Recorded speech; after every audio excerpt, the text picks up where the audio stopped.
In the collect for this fourth Sunday after the Epiphany, we hear both a clear statement of strong theological conviction, followed by an almost plaintive plea based on incontrovertible faith in that theological statement.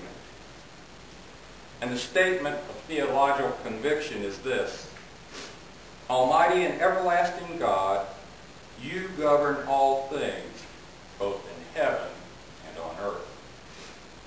And the plea which we hear in the collect, based on our faith, is this: hear our supplications. Now, the statement of theological conviction and faith made in the collect is quite foundational. For we might not have such depth of faith that our supplications would be heard if we were not so sure that God was indeed the sovereign of all. And we might not be so sure that God is the sovereign of all if it were not for the gift of His Son, Jesus Christ, both the author of our salvation and the part of the Trinity upon which this season of Epiphany is grounded. Now, in the reading from Jeremiah today, God was putting His sovereign position very much on display, and also giving the prophet to be, Jeremiah, a big lesson on faith. Basically telling Jeremiah that first, you will be a prophet for me, and second, you don't need to worry about what to say, because thirdly, I, God, am putting the words into your mouth. Now, it's not often that we today seem to experience such direct personal action from God in our lives. In fact, with the birth of Jesus Christ, there are no other prophets, because Jesus is the Word of God incarnate. And so while God does not call us or confront us to be prophets like Jeremiah or Isaiah or Ezekiel, God still does work in our lives, giving us a call to go forward as disciples to carry on His mission for the world. And some of what God calls us or wants us to do may seem divinely inspired, as in the case when we say we have a call, such as a call to ordained ministry. But some of what He calls us to do seems unknown, maybe for years or possibly forever. And most of the time, we probably have no inkling that we're being placed by God on a stage to do something until perhaps it happens, or even after it happens. Recently, there was an event which took place where God clearly used one of His disciples to intervene where God wanted him to intervene. And looking at this event, it is very easy to imagine that this disciple had no clue where the intervention might lead. Now, this intervention occurred between a rather ordinary individual of some minor notoriety on the world stage, and it was directed to another person who had achieved a very large measure of success, as the world defines success. And yet this hugely successful individual who had achieved a large measure of notoriety in the world also suffered greatly in his private life through a great deal of poverty,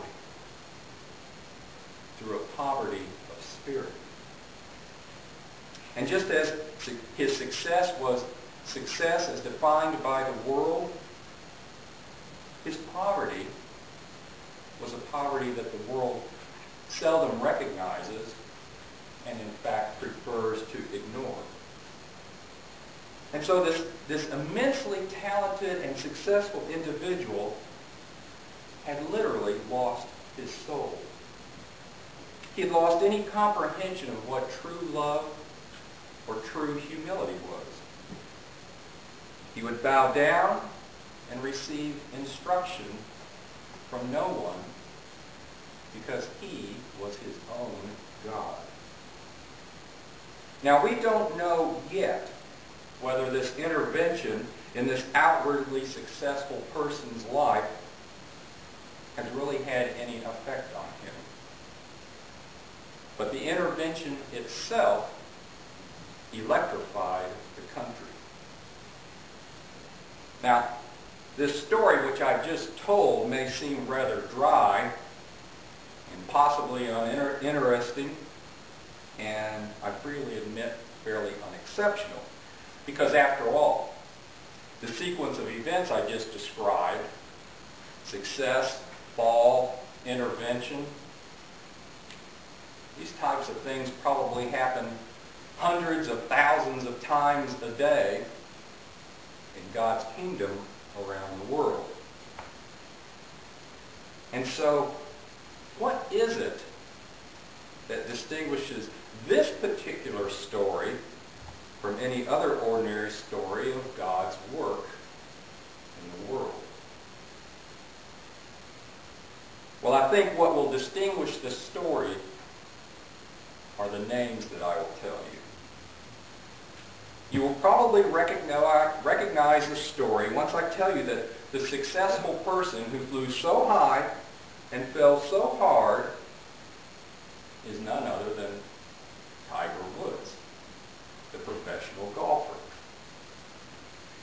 And the rather ordinary person of some notoriety who has tried to intervene in Tiger Woods' life through God's grace is a television news journalist by the name of Brit Hume.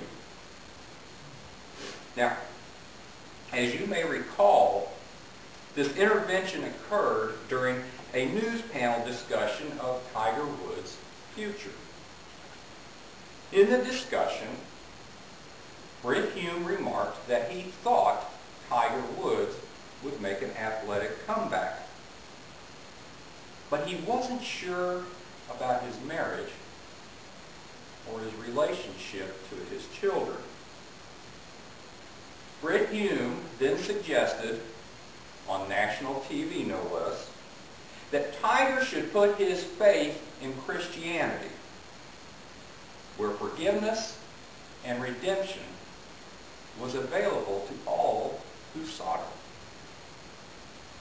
Well, the public reaction to Brit Hume's appeal to Tiger Woods ranged from the highly supportive on one hand to utter condemnation on the other hand. In fact, a television commentator on another network compared Brit Hume to an Islamic terrorist.